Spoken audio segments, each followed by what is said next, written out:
So this is a bit of a different video than usual, but I wanted to take a moment to talk about the future, specifically when it comes to the creative world. The song that we're listening to right now is actually AI generated. I generated it a couple minutes ago as my third attempt at doing so, and I thought it sounded quite nice as an instrumental. But it got me thinking about how human creators are going to be positioned in society as a whole going forward. Being a creator is pretty difficult. It's very saturated, especially with the boom of the internet and how connected we all are. It's been really good in certain fields, but also pretty harmful. And funny enough, I think from the point of view of an individual creator just trying to start, it might have actually been a bigger harm. Because in the past, where there wasn't the internet, and obviously not everybody was going to be able to join the TV programs, but you could even argue before television, maybe before radio. Point is, when the world was less connected, it meant that local creators were filling in for the entertainment, the exploration of ideas, and communication to their local groups, or nearby areas at least. But with the internet, one group of entertainers, so to speak, can consume the audiences that would have once been attended to by many other smaller, individualized entertainers or creators in a field. But that monopoly now, thanks to the internet, means that a lot of creative people, even if they're good at what they're doing, just can't find an audience. They just can't land a job or even just a hobby. It goes unnoticed, it goes buried.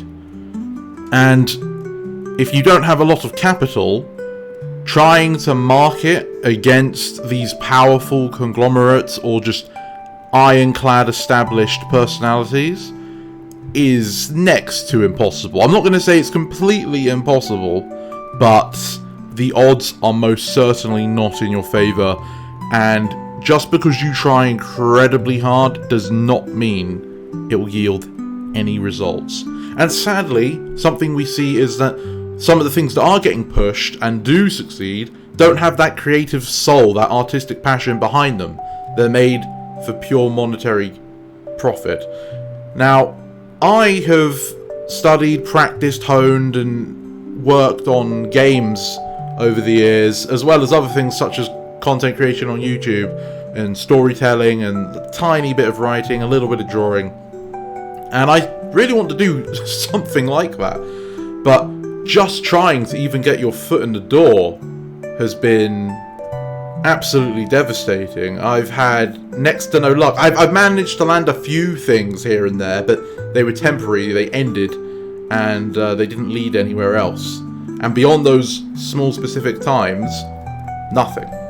I've done work I've been proud of. I've had plans of work that I've shared with people behind the scenes. But as far as that next step, it just doesn't ever seem to be there, regardless of how hard I work for it. And so to bring this back to AI has been hated on by a lot of people in a lot of different creative fields out of the fear that it's going to take their job, or it's going to decrease their income. And it would be a lie to pretend as if that is not part of the AI movement. It's not like that's the goal of AI, but as a consequence, we were just talking about how companies are putting forth art even now that doesn't really have a soul and is just for monetary purpose. So if you can get a machine to do that and cut even more living humans out of the process that would rebel against your ideas or ask for a pay rise, of course the company's going to do it. But what I was trying to say is they were doing it anyway, just they were using humans to do it. They were trying to minimize the amount of humans they needed already. This is just letting them go a step beyond. But is it necessarily completely evil? Because it was always going to happen. It was. Technology always progresses. We knew this was coming. It just perhaps came quicker than some people thought. But here I am listening to a melody that I think is quite soothing and calm, and I like it. It did what I wanted it to do when I was prompting it. And I could use this in a video, I could use this in a documentary, I could use this to relax. I would use a different song than this, but I could put something like that in a video game. And especially since it's not like I'm making any money off of these things, because I'm not able to get any traction, my projects aren't going to fund themselves to hire musicians, and the time it would take to learn the instrument is time I don't have. But with AI tool, I could do that. With AI art, you can generate images to help portray what you're trying to get across to an audience with the flick of your fingers. I mean, it's not that quick. You still need to do some work on your own, otherwise it's going to look horrible. And there is some strategy behind it as well as the manual editing, but you know what I mean. Compared to actually drawing it, it's a lot quicker. And it can be a lot more precise than perhaps your skill set would be. And a lot of people would say, yeah, but these are just shortcuts and put in the time if you really care about it. But if you try to get a job or just anything stable in the creative industry today, and you are not some huge personality or a big company with a lot of monetary power behind you, and thus also the ability to spend a lot of time perhaps focusing on one thing to learn, that is very unrealistic. Even people, let's take art for an example. People who go to art school and they've been drawing before they went to art school and it's the only thing they want to do and they've gotten really good at it, they're still struggling to get in jobs. Even before AI, might I add, because of what I said. The companies are cutting down, people don't want to see newer people coming in, because what if they are secretly bad and everything else before's just been managed in a way to make us, the employer, think they're good when they're not. Let's just hire the guy who's been here for 25 years. I don't care if it means we have to wait a few months because he's already hired from someone else. We'll wait for that rather than take on this newer person. It's brutal. And I know other industries are like it as well, but the creative industry especially, historically, has always been hard, because it's not like you're working at the water treatment plant, which is important for your whole country, or you're serving in the army where you're defending your country, or you're even just a baker getting food into people's homes. Creative industry is all about the value perceived by others and what it can offer to the beholder. So it's historically always suffered. It's always been hard. But, as I stated at the beginning of this talk, that without the internet, there was room for more creative people. But in our modern day and era, it's not that people are less creative. If anything, people can probably be more creative because there's so many more tools to enable creative thought, and there's so many more ways to perceive information, partially thanks to the internet, that you're going to get more ideas and perspectives than you could have before. So it's not that people aren't creative anymore, it's just that there's not enough room for that creativity. And what do you do if you've already steered your life down the path of creativity? You've honed the craft, you've done degrees in it, or you've just worked in the field generally, even if it was unpaid, for so long. What do you do then?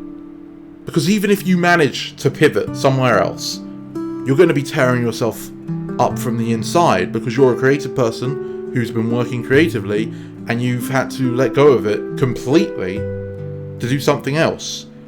But as a byproduct of being creative, probably the only thing you're thinking about whilst you're doing that other thing is that you want to be doing the creative stuff. And I don't think AI alone has brought this on. I think this is the way, unfortunately, everything was moving to begin with. But, and I guess this is the hypothesis of my conversation here, the point of the video, with AI tools, an individual creator, or maybe a small group of creators, in this scenario where they're not getting anywhere, let's assume they're good, they're still not getting anywhere anyway. Using AI tools, they might be able to fill in some gaps, to improve the parts that they're not so good on, and put together a product in a small amount of time for less cost that might, maybe, fingers crossed, go somewhere. But even if it doesn't, at least they actually got to see it to the end and have it exist. And it's thanks to these AI tools, this AI assistant. And remember that the term AI generation that we use today, it's not actually AI, it's just a buzz term, because it's not truly thinking yet. It's still just algorithms trying to learn and replicate. so it's not an actual independent creation at the moment. But still, AI generation lets me put more specific images into some of my videos. It lets me actually test things visually in some of my games that I have, and generate assets in real time to meet the needs of my changing design schemes. And with music now, it means that you can have nice copyright-free backing tracks to something you're doing, because as a lot of you have probably heard by now, YouTube's copyright system absolutely insane. Even if something is public use, you'll probably get struck for it anyway. It's terrible. But with this stuff, it doesn't exist until you generate it, and you can just roll with it and not have to worry about that. And that's a huge ease of burden for someone just trying to do a small YouTube video on their small YouTube channel. I know that a lot of people won't like the conclusion I'm sort of drawing towards here, that perhaps AI tools can help creators out, because like I said near the beginning, absolutely companies will take this as the opportunity to remove people from jobs, but I still believe that they were doing that anyway. This just highlights it a bit more. Of course, everyone would love to just work on a team full of humans and get the creation out, but the modern world we live in just isn't a fairy tale. I just don't see it. I don't see it. You could say maybe I've just had bad experiences, but I've had to have a lot of consecutive bad experiences if that's the case. I feel like this is just the reality we live in. But let me know what your thoughts are on this subject. Try to keep it civil. This is just a discussion. If you don't like AI, perfectly understandable, but try to see it from the perspective of someone that's using it to help achieve things that without the AI, they probably could never even attempt. This is the Mighty Mage, signing off.